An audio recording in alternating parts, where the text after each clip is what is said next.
હાય ને હેલો દોસ્તો, મારા બ્લોગમાં તમારા બધાનું હાર્દિક હાર્દિક સ્વાગત છે. કર્યા વગર બરોબર જે ગમી આવી 7 નંબર આવ્યો હોય આમાં શું લ્યો ઘરે ગરમા ગરમ ભજીયા બનાવો લ્યો.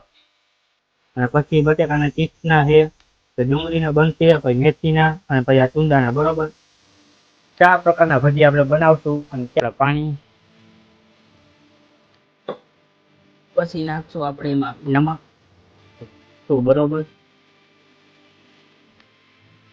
તો ઘણું થઈ જાય. બરોબર તો નાખી દીધું. હવે આને આપણે મિક્સ કરશું એકદમ. ઓમ શ્રી ગણેશાય નમઃ. બરોબર ને એ તો હવે